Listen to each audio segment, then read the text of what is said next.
हाँ, तो पिछले क्लास में जो पढ़ चुके हैं लवक के बारे में, उसमें पढ़े थे कि लवक किसमें किसमें पाया जाता है, लवक के प्रकार क्या होते हैं और लवक की संरचना क्या होता है, ये सब हम पढ़े हुए थे। ठीक है, बताया था कि लवक जो होता है वो पाया जाता है पादप कोशिका में और पाया जाता है कहाँ पर, यूग्लिना में। जंतु में लवक जो है नहीं पाया जाता है। और लवक कितने प्रकार का होता है, तो पढ़े थे कि लवक जो होता है 3 प्रकार का होता है। कौन कौन? हरित लवक होता है, वर्णी लवक और एक होता है अवर्णी लवक। ठीक है, इसको बोलते हैं क्लोरोप्लास्ट, क्रोमोप्लास्ट और ल्यूकोप्लास्ट। उसमें हमने पढ़े थे कि जो हरित लवक है, क्लोरोप्लास्ट है, उसमें वर्णक पाया जाता है क्लोरोफिल। ठीक है, जिसके कारण कि वो पौधों को हरा रंग देने का काम करता है। जो क्रोमोप्लास्ट होता है उसमें होता है कैरोटीनॉइड वर्णक, जैसे कि कैरोटीन, जैंथोफिल, जो कि पौधों को लाल, नारंगी या फिर जो भी अलग अलग रंग होता है वो देने का कार्य करता है। और जो अवर्णी लवक है उसमें कोई भी वर्णक नहीं होता है और वो जो है अलग अलग जो पोषक पदार्थ उनको स्टोर करने का काम करता है, संचित करने का काम करता है। जैसे कि अगर मान लो कि कार्बोहाइड्रेट को संचय कर रहा है तो उसको बोलते हैं मंड लवक। ठीक है, एमाइलोप्लास्ट। अगर मान लो कि संचय कर रहा है वो प्रोटीन को तो उसको बोलते हैं एल्यूरोप्लास्ट। अगर संचय कर रहा है वसा को तो उसको बोलते हैं इलेओप्लास्ट। ये सब हम लोग पढ़ लिए थे पिछले क्लास में, इसको हम लिखवा भी दिए थे। फिर हम लोग पढ़े थे उसमें और कि जो लवक होता है उसमें 2 झिल्लियाँ होती हैं और अंदर की जो जगह होती है, जो उसकी आंतरिक झिल्ली है, उस जो घिरा हुआ जगह है उसको क्या कहते हैं, स्ट्रोमा कहते हैं। और स्ट्रोमा में जो होता है कुछ थैलेनुमा संरचनाएं पाई जाती हैं जिन्हें कहा जाता है थाइलाक्वाइड। और थाइलाक्वाइड के जो ढेर होता है उसे कहा जाता है ग्रेना। और 2 अलग अलग ग्रेना का जो थाइलाक्वाइड है आपस में जुड़ा होता है वो स्ट्रोमा लैमिला के द्वारा, है ना, स्ट्रोमा पट्टिका के द्वारा। जैसे हम लोग पढ़ लिए थे, पढ़ते कि थाइलाक्वाइड के अंदर जो खाली जगह होता है उसे क्या कहा जाता है, अवकाशिका कहा जाता है, ल्यूमेन कहा जाता है। ठीक है, और इसमें साथ में राइबोसोम भी पाया जाता है। कौन सा? 80S की 70S राइबोसोम पाया जाता है। ठीक है, और एक DNA भी पाया जाता है। तो अभी तक हम लोग क्या क्या पढ़ लिए? कोशिका झिल्ली पढ़ लिए हैं, कोशिका भित्ति पढ़ लिए हैं, राइबोसोम पढ़ लिए हैं, अंतर्विजयलिका पढ़ लिए हैं, इसके अलावा जो है लवक पढ़ लिए हैं। चलिए आज हम लोग इसमें आगे पढ़ेंगे और आज पढ़ते हैं केंद्रक के बारे में। पहले केंद्रक, अंग्रेजी में इसको बोलते हैं न्यूक्लियस। सेल के अंदर जो न्यूक्लियस होता है उसके बारे में। तो अगर देखा जाए तो न्यूक्लियस जो है यह कोशिका का सबसे बड़ा कोशिकांग है। जितनी भी कोशिकांग कोशिका के अंदर होती हैं उनमें से सबसे बड़ा कोशिकांग अगर कोई होता है तो वो कौन होता है? केंद्रक होता है। ठीक है, और केंद्रक जो है ये भी दोहरी झिल्ली से घिरा होता है। हम लोग बात किए थे ना कि 2 तरह के कोशिकांग हो सकते हैं। कुछ ऐसे कोशिकांग होते हैं जिसमें झिल्ली पाई जाती है और कुछ ऐसे होते हैं जिसमें झिल्ली नहीं पाई जाती है। जिसमें झिल्ली पाई जाती है उन्हें बोलते हैं झिल्ली सहित कोशिकांग, और इसमें झिल्ली नहीं पाई जाती है उन्हें कहा जाता है झिल्ली रहित कोशिकांग। ठीक है, जैसे कि राइबोसोम, सेंट्रियोल, ये सब झिल्ली रहित कोशिकांग है। और केंद्रक हो गया, माइटोकॉन्ड्रिया हो गया, लवक हो गया, रसधानी हो गया, ये सब झिल्ली सहित कोशिकांग है। तो आज हम पढ़ेंगे केंद्रक के बारे में। तो केंद्रक में क्या बात बताएं? पहली बात कि केंद्रक जो है सबसे बड़ी कोशिकांग है। दूसरी बात ये दोहरी झिल्ली सहित कोशिकांग है। इसमें भी कितनी झिल्लियाँ होती हैं? 2 झिल्लियाँ होती हैं। अच्छा, स्पष्ट केंद्रक किस कोशिका का पहचान है? प्रोकैरियोटिक का कि यूकैरियोटिक का? हम लोग पढ़े थे कि किसका पहचान है? यूकैरियोटिक का। क्योंकि जो प्रोकैरियोटिक कोशिका होता है उन कोशिकाओं में केंद्रक स्पष्ट नहीं होता है। जो केंद्रक के चारों तरफ जो झिल्ली होता है वो टूटा होता है या फिर होता ही नहीं है। ठीक है, तो उस तरह का कोशिका क्या कहलाता है? प्रोकैरियोटिक। और जिसमें केंद्रक स्पष्ट होता है और केंद्रक के चारों तरफ झिल्ली पाई जाती है उसे कहा जाता है यूकैरियोटिक कोशिका। तो हम लोग यूकैरियोटिक कोशिका जो केंद्रक होता है उसी के बारे में मुख्यतः बात करेंगे। सबसे पहली बात कि केंद्रक का खोज किसने किया था? तो केंद्रक का खोज जो है रॉबर्ट ब्राउन, एक वैज्ञानिक थे, नाम था रॉबर्ट ब्राउन।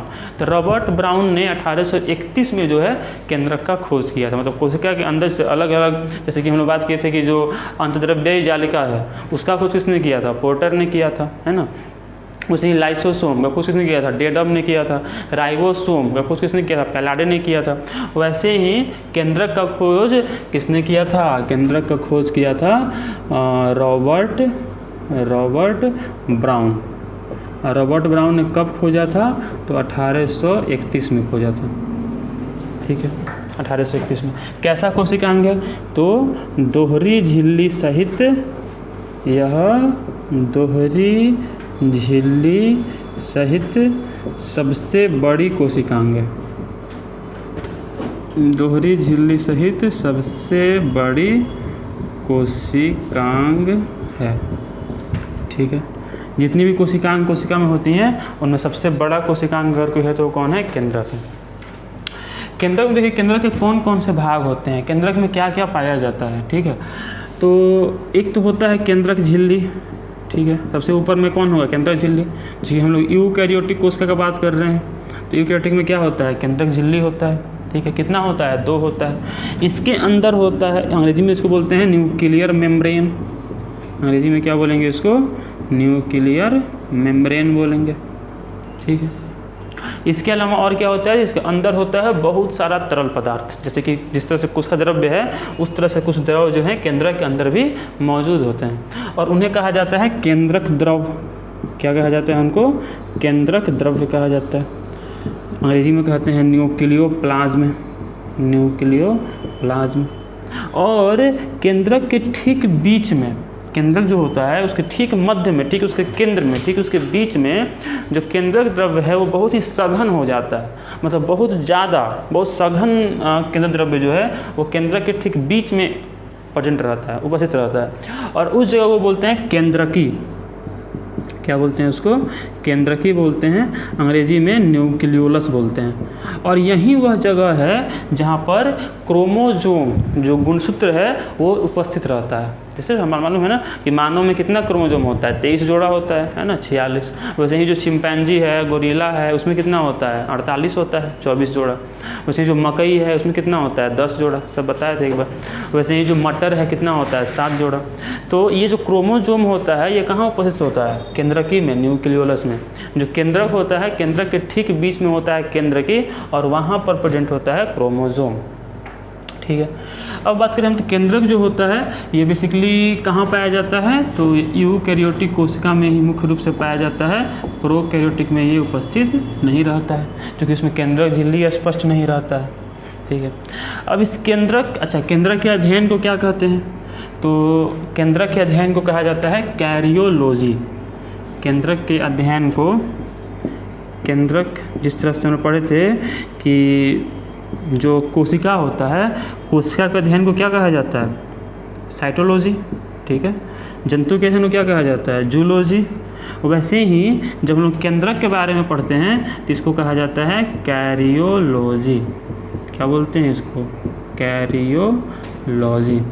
कह सकते हैं कि जीव विज्ञान की वह शाखा जहाँ पर हम लोग कोशिका के केंद्रक के बारे में पढ़ते हैं उसको कैरियोलॉजी कहा जाता है।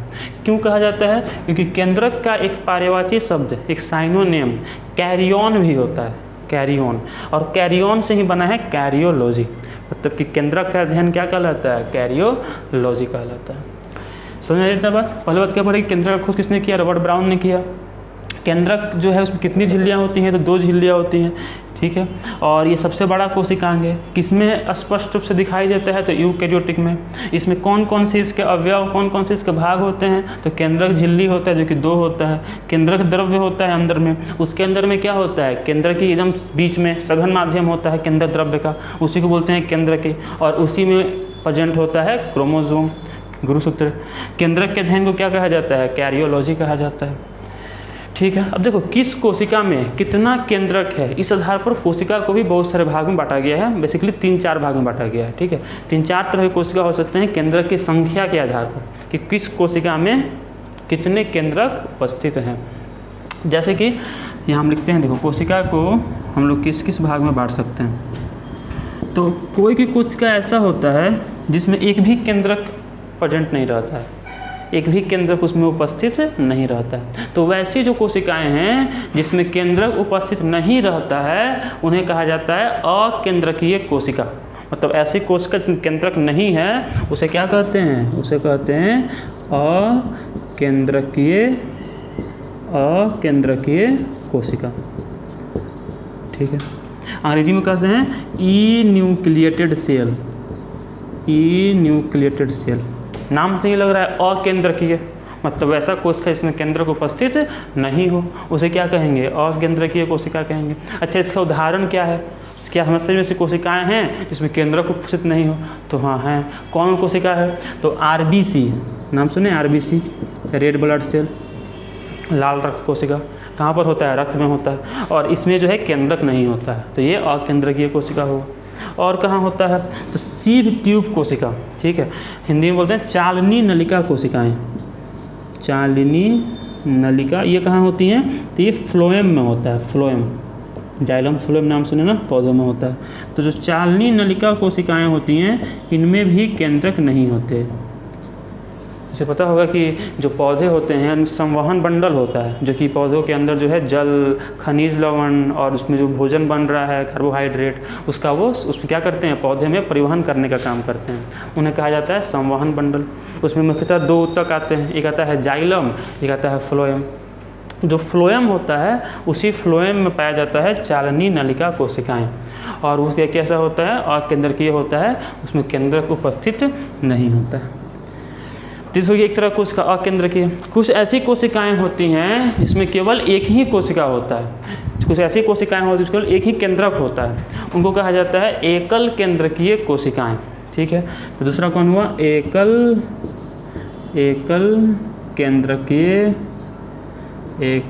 केंद्रकीय कोशिकाएं। ये कैसी कोशिकाएं हैं? जिसमें केवल एक ही केंद्रक उपस्थित है। अंग्रेजी में बोलेंगे मोनोन्यूक्लिएटेड सेल। मोनोन्यूक्लिएटेड सेल, मोनो मतलब क्या होता है, एक। तो जिस कोशिका में एक ही केंद्रक उपस्थित हो उसको कहा जाता है एकल केंद्रकीय कोशिका। और इसके एग्जाम्पल क्या हो जाएगा, तो अधिकांश जो कोशिकाएं होती हैं, मतलब 99% जो कोशिकाएं जंतु और पौधों में होती हैं वो सब के सब एकल केंद्रकीय कोशिका होता है, मतलब उसमें एक ही केंद्रक होता है। ठीक है, तो इसका एग्जाम्पल हो जाएगा अधिकांश पादप एवं जंतु कोशिका। अधिकांश पादप एवं जंतु कोशिका। मेजॉरिटी ऑफ जो कोशिकाएं हैं जंतु और पौधों के, उसमें कितना केंद्रक होता है, एक ही होता है, तो वो कैसा कोशिका कहलाएगा, एकल केंद्रकीय कोशिका कहलाएगा। ठीक है, अगर एक भी केंद्रक नहीं है तो अकेंद्रकीय, एक केंद्रक है तो एकल केंद्रकीय। वैसे ही अगर 2 केंद्रक रहेगा उसको क्या बोलेंगे, द्विकेंद्रकीय। ठीक है, द्विकेंद्रकीय। अंग्रेजी में हो जाता है इसको बाईन्यूक्लिएटेड सेल, द्विकेंद्रकीय कोशिका। इसका उदाहरण क्या हो जाएगा, इसका उदाहरण हो जाएगा बेसिडियोमाइसिटीज, जो कि कवक का एक प्रजाति है। हम लोग पढ़ेंगे इसके बारे में, जब हम पढ़ेंगे हम लोग कवक के बारे में, तो कि कवक का एक प्रजाति होता है बेसिडियोमाइसिटीज। तो बेसिडियोमाइसिटीज जो है इसमें 2 केंद्रक होता है। वैसे ही पैरामीशियम, नाम सुने पैरामीशियम का, जो पैरामीशियम है एक कह सकते हैं कि एक कोशिकीय जीव है। तो जो पैरामीशियम है, जो बेसिडियोमाइसिटीज है, इसमें अंदर में 2 केंद्रक पाया जाता है। किसमें एक हो गया बेसिडियोमाइसिटीज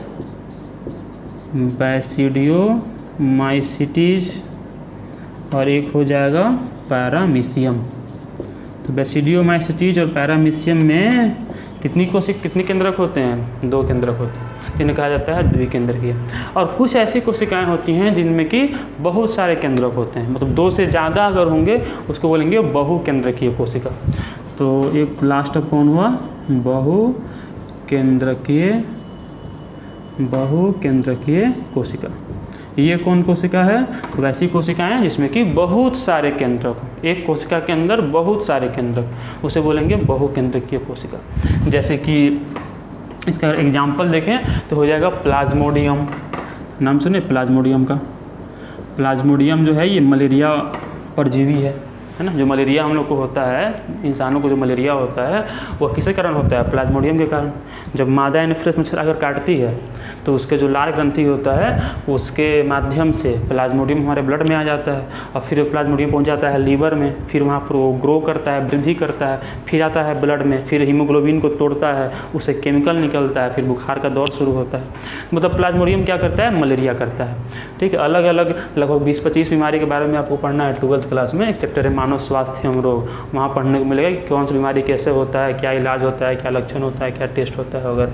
तो खैर प्लाज्मोडियम से क्या होता है, मलेरिया। और प्लाज्मोडियम में कितने केंद्रक पाए जाते हैं, तो अनेक केंद्रक पाए जाते हैं। इससे किसका उदाहरण हो जाएगा, ये बहुकेंद्रकीय कोशिका का एग्जाम्पल हो जाएगा। और कौन हो जाएगा, तो म्यूकर, ये पौधा है, राइजोपर, यही पौधा है। ठीक है, जब हम पढ़ेंगे लोग पौधा के बारे में तो सब दिख रहेगा। तो म्यूकर, राइजोपर, प्लाज्मोडियम, ये सब जो है बहुकेंद्रकीय कोशिका। तो क्या क्या पढ़े कि कोशिका में कितना केंद्रक है, इस आधार पर कोशिका को मुख्यतः हम लोग 4 भाग में बांटे हुए हैं। अगर एक भी केंद्रक नहीं है कोशिका में तो उसे क्या कहते हैं, अकेंद्रकीय कोशिका। जैसे कि आरबीसी, याद रखना कि आरबीसी में केंद्रक नहीं होता है। तो ये बात और याद रखना कि biology is the science of exception, जीव विज्ञान अपवादों का विज्ञान है। ऐसा कोई चीज़ जिसका अपवाद नहीं हो। जैसे कि हम बोल रहे हैं कि आरबीसी में केंद्रक नहीं होता है, लेकिन ऊँट के आरबीसी में केंद्रक होता है, ठीक है। तो अपवादों के विज्ञान कितनी जैव विविधता है, 1.7 मिलियन, ठीक है, लगभग 17 लाख प्रजातियाँ हैं धरती पर। तो कहीं ना कहीं हमको जो हर एक चीज़ का अपवाद देखने को मिल ही जाता है। तो आरबीसी में हो गया, चालनी नलिका कोशिका हो गया, यहाँ पर जो है केंद्र देखने को नहीं मिलता है।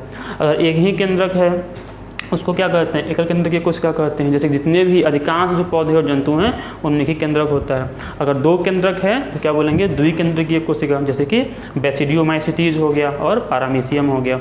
और अगर बहुत सारे केंद्रक हैं तो उसे क्या कहेंगे, बहुकेंद्रकीय कोशिका कहेंगे, जैसे कि प्लाज्मोडियम, म्यूकर, राइजोपर। चलो हम लोग देखते हैं थोड़ा सा केंद्रक का संरचना के बारे में, केंद्रक का स्ट्रक्चर कैसा होता है। तो केंद्रक के बारे में क्या समझिए, केंद्रक का अध्ययन क्या कहलाता है, कैरियोलॉजी। केंद्रक का खोज किसने किया, रॉबर्ट ब्राउन ने किया। केंद्रक में कितनी झिल्लियाँ होती हैं, 2 झिल्लियाँ होती हैं। केंद्रक जो होता है उसके कितने अवयव, कितने भाग होते हैं, तो 3 भाग होते हैं। सबसे पहले केंद्रक झिल्ली होता है, उसके अंदर केंद्रक द्रव्य होता है, उसके अंदर केंद्रकी होता है, ठीक है। देखो केंद्रक में जो होता है हम बताएं कि 2 झिल्ली होता है, और केंद्रक की तरफ से देखा जाए अगर तो राउंड स्ट्रक्चर, ओवल, ये बोलो गोलाकार संरचना एक तरह से होता है, ठीक है। और इसमें जो 2 झिल्लियाँ होती हैं, एक बाहरी झिल्ली एक अंतर झिल्ली, उनके बीच में जगह होता है। उस जगह को बोलते हैं परिकेंद्रकी स्थान, अंग्रेजी में बोलते हैं पेरी न्यूक्लियर स्पेस। देखो 2 झिल्ली है तो दोनों बीच में स्पेस होगा ना, स्थान होगा कि नहीं होगा, होगा। तो जो 2 झिल्लियों के बीच में जो स्थान है उसे क्या कहते हैं, परिकेंद्रकी स्थान कहते हैं।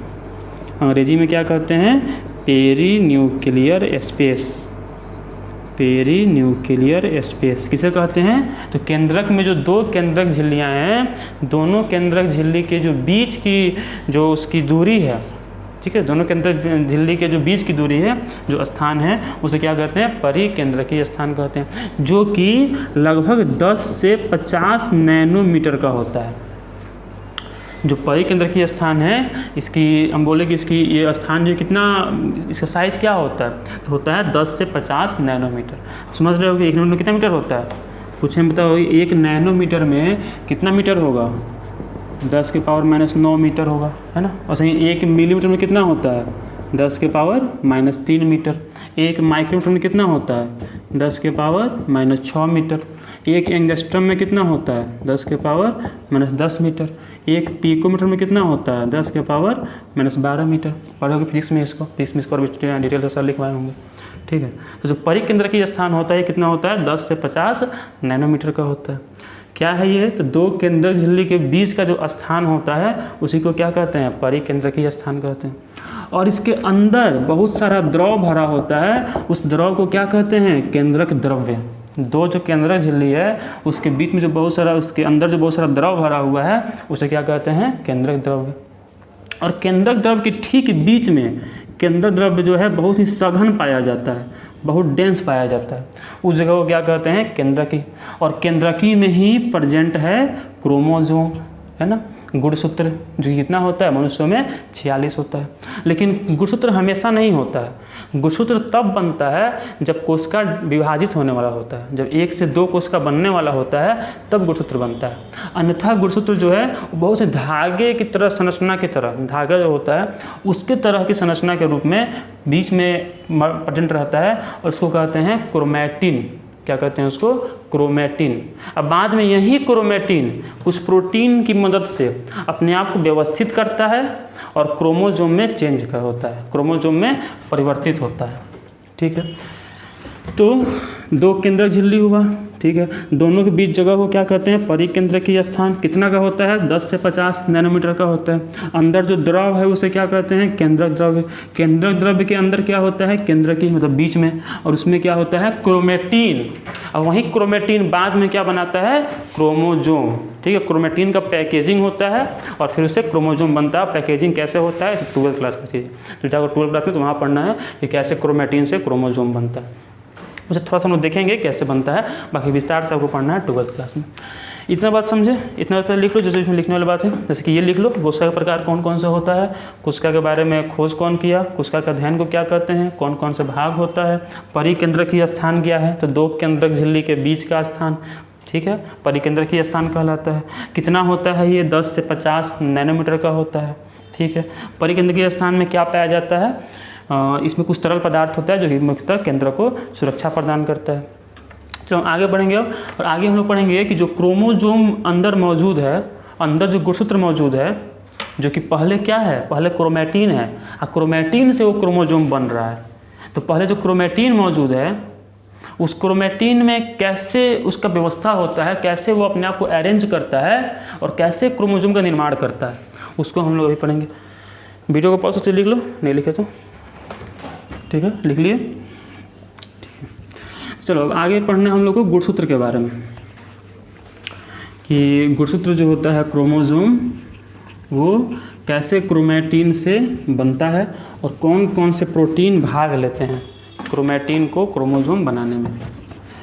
तो जब कोशिका विभाजित नहीं हो रही होती है, ठीक है, देखो कोशिका के जीवन में दो अवस्थाएं होती हैं, आगे हम लोग पढ़ेंगे जब पढ़ेंगे कोशिका विभाजन चैप्टर, तो कि कोशिका के जीवन में दो अवस्थाएं होती हैं। एक अवस्था वह होता है जिसमें कोशिका अपने आप को तैयार करता है, जैसे अभी अभी जो कोशिका बना है वो कोशिका डिवाइड नहीं कर सकता है, उसको अपने आप को तैयार करना पड़ता है, और जब वो तैयार हो जाता है तब वो डिवाइड करता है। जैसे मान लो कि बच्चा अभी भी पैदा हुआ हो तो क्या वो लड़ाई कर सकता है, नहीं कर सकता। तो लड़का क्या करेगा, बल बच्चा क्या करेगा, अपने आप को तैयार करेगा, परिपक्व होगा, थोड़ा विकसित होगा, तब लड़ाई करेगा। उसे जो कोशिका अभी अभी बना है तो बनते ही वो डिवाइड नहीं कर सकता है, पहले क्या करता है कोशिका अपने आप को विकसित करता है, ठीक है, और विकसित होने के बाद जो है वो विभाजित होना शुरू होता है। मतलब दो अवस्था हो गया, एक हो गया विकसित होने वाला और एक हो गया डिवाइड करने वाला, विभाजित होने वाला। तो जो विकसित होने वाला अवस्था है उसको बोलते हैं अंतरावस्था या आराम अवस्था या इंटरफेज कहते हैं अंग्रेजी में। आगे पढ़ना है इसको, नेक्स्ट चैप्टर में पढ़ना है। और जो जिस फेज में कोशिका डिवाइड करता है उसको बोलते हैं कोशिका विभाजन की अवस्था या एम अवस्था कहा जाता है। तो जब कोशिका, अभी छोड़ दे सब आगे मिलेगा, ठीक है। जब कोशिका आराम करता है, जब कोशिका विभाजित नहीं करता है, उस समय जो क्रोमोजोम है वो धागे की तरह संरचना के रूप में पाया जाता है और उसको कहा जाता है क्रोमैटिन। क्या कहा जाता है, क्रोमैटिन। कैसे मालूम चला, तो जब कोशिका विभाजित नहीं हो रहा था तो वैज्ञानिकों ने क्या किया कि सूक्ष्मदर्शी लेकर और कोशिका के केंद्रक में देखा, तो केंद्रक में उनको धागे की तरह संरचना दिखाई दी, आपस में एकदम उलझा हुआ कुंडलित संरचना, क्वाइल्ड स्ट्रक्चर दिखाई दिया उनको। और कैसे दिखाई दिया, उनको लगा जैसे धागा के ऊपर जैसे गांठ पड़ जाता है उस तरह दिखाई दिया उनको, ब्रीड्स ऑन स्ट्रिंग। जैसे मान लो धागा लिया जाए और जगह जगह गांठ बांध दिया जाए, ठीक है। मान लो कि धागा है, पतला सा धागा है, इसके ऊपर क्या हो, जगह जगह ऐसे गांठ बना हुआ हो, इस तरह का क्रोमैटिन होता है जो कि कोशिका के केंद्रक में होता है। केंद्रक में भी कहाँ पर होता है, केंद्रकी में होता है, एकदम बीच में होता है, ठीक है।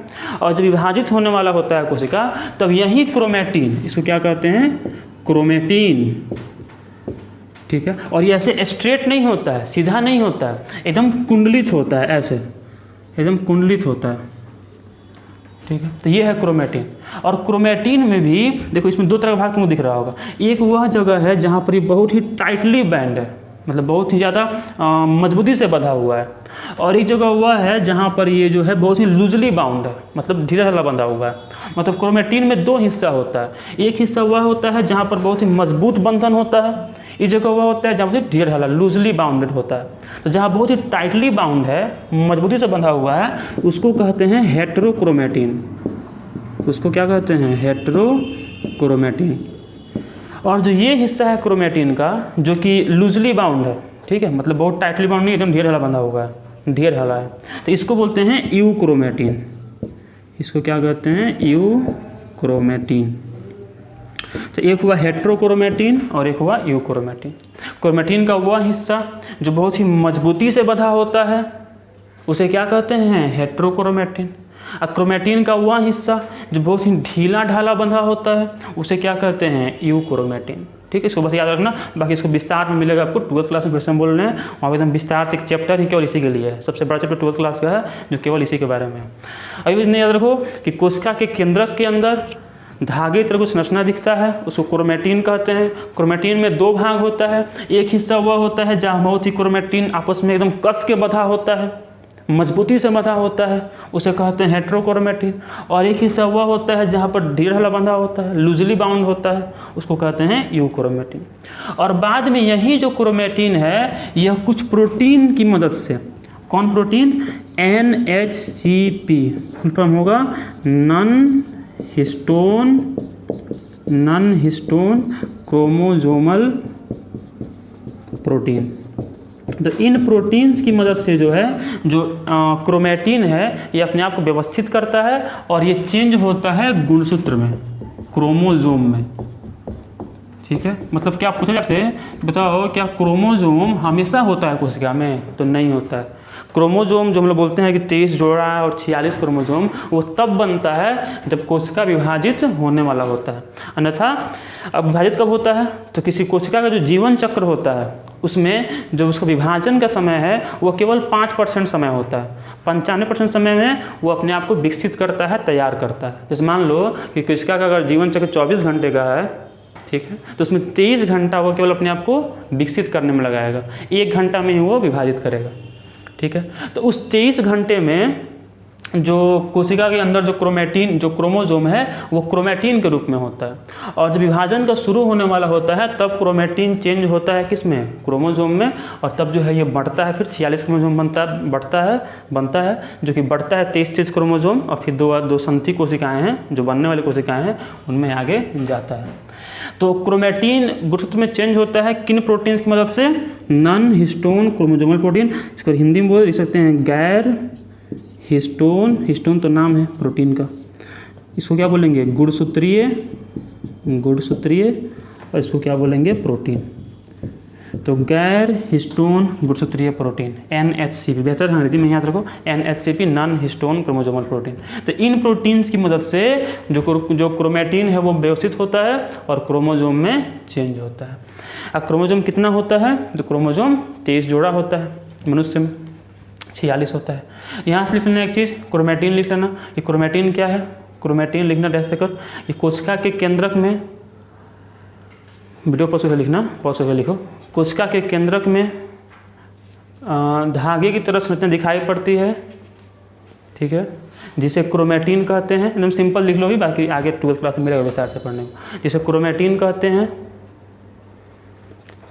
तथा इसके दो भाग होते हैं, हेट्रोक्रोमेटिन एवं यूक्रोमेटिन। ठीक है, कोशिका के केंद्रक में धागे की तरह संरचनाएं दिखाई पड़ती हैं जिन्हें क्रोमेटिन कहते हैं। इसके 2 भाग होते हैं, कौन कौन, हेट्रोक्रोमेटिन और यूक्रोमेटिन। ठीक है, और लिखना कि क्रोमेटिन NHCP की मदद से, NHCP मतलब नॉन हिस्टोन क्रोमोसोमल प्रोटीन, तो क्रोमेटिन NHCP की मदद से गुणसूत्र में क्रोमोसोम में परिवर्तित होता है। क्रोमेटिन NHCP की मदद से गुणसूत्र में परिवर्तित होता है। ठीक है, लिख ले इसको। चलो इसमें आगे में पढ़ेंगे अब कि क्रोमोसोम को थोड़ा सा स्ट्रक्चर देखे जाए। हालांकि विस्तार से हम बोले कि आपको पढ़ना है 12th क्लास में, अभी कल थोड़ा समझ लो कि एक्चुअल में क्रोमोसोम थोड़ा सा दिखता कैसा है और कितने प्रकार के क्रोमोसोम होता है। गुणसूत्र जो है 46 होता है ना, 23 जोड़ा, तो कितना प्रकार का होता है, कितने प्रकार का जो है क्रोमोसोम पाया जाता है। देखो क्रोमोसोम जो होता है इसमें एक क्रोमोसोम जो है उसमें 2 क्रोमेटिन होते हैं, जैसे बोले ना कि 2 उसमें क्रोमेटिन जो धागे संरचना होती है उसे क्रोमेटिन कहते हैं। और जब क्रोमेटिन सजता है तो वैसे वैसे 2 क्रोमेटिन आपस में एक जगह जुड़ते हैं, तब जाके एक क्रोमोसोम बनता है। देखो जैसे ये मान लो स्ट्रक्चर हो गया तुमको DNA का, जब DNA आपस में सजता है, ठीक है, तब बनता है क्रोमेटिन, और जब क्रोमेटिन सजता है तब बनता है क्रोमोसोम, गुणसूत्र। तो जो गुणसूत्र बनता है उसका स्ट्रक्चर कुछ ऐसा बोल सकते हैं कि ऐसा होता है, एक जगह आपस में जुड़ा होता है, ठीक है, एक जगह इनमें संकीर्णता होती है, कंस्ट्रिक्शन होता है, जहाँ पर जो दोनों क्रोमेटिन हैं वो आपस में क्या है, जुड़े हुए हैं, उस जगह को बोलते हैं सेंट्रोमियर। क्या बोलते हैं उसको, सेंट्रोमियर। क्रोमोसोम में जो 2 क्रोमेटिन हैं वो उनमें जहाँ संकीर्णता पाई जाती है, जहाँ आपस में जुड़े होते हैं, उस जगह को क्या कहते हैं, सेंट्रोमियर कहते हैं, सेंट्रोमियर। और जो सेंट्रोमियर होता है, सेंट्रोमियर क्या है, तो वह जगह जहाँ पर दोनों क्रोमेटिन आपस में जुड़े हैं उसको सेंट्रोमियर के दोनों तरफ कुछ डिस्क के आकार की संरचनाएं पाई जाती हैं, डिस्क के आकार की, जिन्हें काइनेटोकोर कहा जाता है। क्या कहा जाता है इनको? काइनेटोकोर। काइनेटोकोर क्या है? जो सेंट्रोमियर होता है, सेंट्रोमियर के दोनों तरफ डिस्क के आकार की संरचनाएं पाई जाती हैं, जिन्हें क्या कहते हैं? काइनेटोकोर कहते हैं। क्या कहते हैं? काइनेटोकोर। ठीक है। अब देखो, क्रोमोसोम जो होता है इसको बेसिकली हम 4 भाग में बांट सकते हैं या 4 तरह से बांट सकते हैं। 4 तरह के क्रोमोसोम होते हैं। एक तो क्रोमोसोम हुआ जिसमें सेंट्रोमियर एकदम बीच में है, एकदम मध्य में है, इसको कहा जाता है मेटासेंट्रिक क्रोमोसोम। क्या कहते हैं इनको? Metacentric chromosome. हिंदी में बोलते हैं मध्य केंद्रीय गुणसूत्र। मध्य केंद्रीय गुणसूत्र, जहाँ पर जो सेंट्रोमियर है एकदम बीच में होता है, और जो दोनों तरफ की भुजाएं हैं, जो दोनों तरफ के आर्म हैं, वो लगभग बराबर होते हैं। उन्हें क्या कहा जाता है? मेटासेंट्रिक क्रोमोसोम कहा जाता है। ठीक है। दूसरा होता है सब मेटासेंट्रिक क्रोमोसोम। दूसरा कौन होता है? सब मेटासेंट्रिक क्रोमोसोम। उसमें क्या होता है कि एक भुजा थोड़ा लंबा होता है और एक भुजा जो होता है थोड़ा छोटा होता है। एक भुजा इसमें थोड़ा लंबा होगा और एक भुजा जो होगा कैसा होगा? छोटा। ठीक है। इसको क्या बोलेंगे? इसको बोलेंगे सब मेटासेंट्रिक क्रोमोसोम। इसको बोलेंगे सब मेटासेंट्रिक क्रोमोसोम, या फिर हिंदी में बोलते हैं इसको उप मध्य केंद्रीय गुणसूत्र। उसको क्या बोलेंगे? मध्य केंद्रीय। इसको क्या बोले? उप मध्य केंद्रीय गुणसूत्र। ठीक है। डिसाइड किससे हो रहा है? सेंट्रोमियर से। सेंट्रोमियर क्या है? वह जगह जहाँ दोनों क्रोमेटिन आपस में जुड़े हुए हैं। और ये जो 2 क्रोमेटिन होते हैं इन्हें सिस्टर क्रोमेटिन कहा जाता है। ये आपको आगे पढ़ने को मिलेगा कि जो 2 क्रोमेटिन होते हैं इन्हें क्या कहा जाता है? Sister chromatin. ठीक है।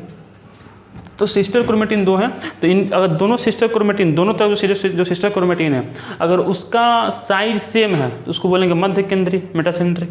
अगर एक थोड़ा छोटा है और एक थोड़ा बड़ा है तो उसको क्या बोलेंगे? सब मेटासेंट्रिक। अगर इसमें क्या हो कि एक बहुत छोटा हो एक बहुत बड़ा हो तो उसको बोलते हैं फिर उप मध्य केंद्रीय। एक क्या हो? एक जो है बहुत छोटा हो और एक बहुत बड़ा हो, इसके तुलना में बहुत बड़ा हो। इसको क्या बोलते हैं? इसको बोलते हैं अग्र बिंदु या अग्र केंद्रीय गुणसूत्र। और एक हुआ होता है जिसमें कि एक एंड हो ही ना, एक ही खाली जो कंस्ट्रक्शन है उसके एक साइड क्रोमोसोम हो ही ना, एक ही साइड के वजह से। ऐसे देखो, मान लो ये ऐसे है और इसमें एक साइड में बिल्कुल नहीं, एकदम थोड़ा सा ख़त्म हो गया। तो इस तरह जो क्रोमोसोम है इसको बोलते हैं अंत केंद्रीय क्रोमोसोम, अंत केंद्रीय गुणसूत्र, या फिर अंग्रेजी में बोलेंगे टीलोसेंट्रिक क्रोमोसोम। Telocentric chromosome. तो क्रोमोसोम को कितने तरह का हुआ? 4 तरह का। कौन कौन?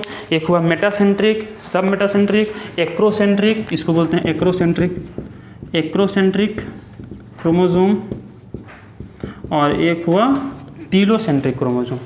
ठीक है। मध्य केंद्रीय, उपमध्य केंद्रीय, अग्र केंद्रीय और एक अंत केंद्रीय। अगर दोनों भुजा बराबर हैं दोनों तरफ के तो उसे क्या कहते हैं? मेटासेंट्रिक। अगर एक भुजा थोड़ा बड़ा है एक भुजा थोड़ा छोटा है उसको बोलेंगे उपमध्य केंद्रीय। अगर एक भुजा बहुत बड़ा है एक भुजा बहुत छोटा है उसको बोलेंगे अग्र केंद्रीय। और अगर एक भुजा है ही नहीं, केवल एक ही तरह का भुजा है, एक ही तरफ का आर्म है, साइड है, उसको बोलते हैं अंत केंद्रीय गुणसूत्र। तो ये बात पूरी बातें केंद्रक के बारे में, जितना बात केंद्रक में है, जितना आपको पढ़ना है। हालांकि यहाँ बताएं ये खाली केंद्रक में इस क्रोमोसोम के बारे में ही 12th क्लास में एक चैप्टर है, सबसे बड़ा चैप्टर है 12th क्लास का। ठीक है। तो वो खैर आपको विस्तार से वहाँ पढ़ने को मिलेगा, कैसे डीएनए से, कैसे जीन से डीएनए बनता है, डीएनए से क्रोमैटिन बनता है, क्रोमैटिन से क्रोमोसोम बनता है। खाली इसी के बारे में एक चैप्टर है, सबसे बड़ा चैप्टर 12th क्लास का। अभी लेकिन इतना बात था कि केंद्रक होता है, केंद्रक के अध्ययन को क्या कहते हैं? कैरियोलॉजी, केंद्रक जो होता है उसमें कितनी झिल्लियाँ होती हैं, 2 झिल्लियाँ, दोनों झिल्लियाँ के बीच की जगह क्या कहलाती है, परिकेंद्रकीय स्थान। कितनी होती है वो, 10 से 50 नैनोमीटर की होती है, ठीक है। केंद्रक झिल्ली के अंदर जो द्रव होता है उसे क्या बोलते हैं, केंद्रक द्रव बोलते हैं। केंद्रक द्रव के ठीक बीच में बहुत ही सघन माध्यम पाया जाता है, उसे क्या कहते हैं, केंद्रकी कहते हैं। केंद्रकी में क्या पाया जाता है, क्रोमैटिन पाया जाता है। वहीं क्रोमैटिन बाद में क्या बनाता है, क्रोमोसोम बनाता है। किसकी मदद से, NHCP की मदद से, नॉन हिस्टोन क्रोमोसोमल प्रोटीन की मदद से, ठीक है। क्रोमोसोम कितने तरह के बन सकते हैं, तो 4 तरह के। कौन कौन, मध्य केंद्रीय, उप मध्य केंद्रीय, अग्र केंद्रीय और अंत केंद्रीय। मेटासेंट्रिक क्रोमोसोम, सब मेटासेंट्रिक क्रोमोसोम, टेलोसेंट्रिक क्रोमोसोम और एक्सोसेंट्रिक क्रोमोसोम। अगर दोनों तरफ की भुजाएं बराबर हैं तब बोलते हैं मध्य केंद्रीय। एक तरफ का भुजा बड़ा और एक छोटा है तो बोलते हैं उप मध्य केंद्रीय। अगर एक बहुत बड़ा एक बहुत छोटा है तो बोलते हैं अग्र केंद्रीय। और केवल एक ही तरफ का है, इस तरफ का है ही नहीं, तो बोलते हैं अंत केंद्रीय। केंद्रक के आधार पर कोशिका होते हैं लगभग 4 प्रकार के, हालांकि बहुत प्रकार हो सकता है लेकिन मुख्यतः 4 प्रकार के। अकेंद्रकीय, एक भी इसमें केंद्रक नहीं हो। एकल केंद्रकीय, एक ही केंद्रक हो। 2 हो तो द्विकेंद्रकीय, और बहुत है तो बहुकेंद्रकीय, ठीक है। तो इस वीडियो के ख़त्म किया जाता है। इसको लिख लेना और इसको अच्छे से याद कर लेना। अगला वीडियो जो होगा उसमें हम लोग कुछ और बच्चों को सिखाएंगे, उसके बारे में पढ़ेंगे। तब तक के लिए पढ़ाई करते रहें। धन्यवाद।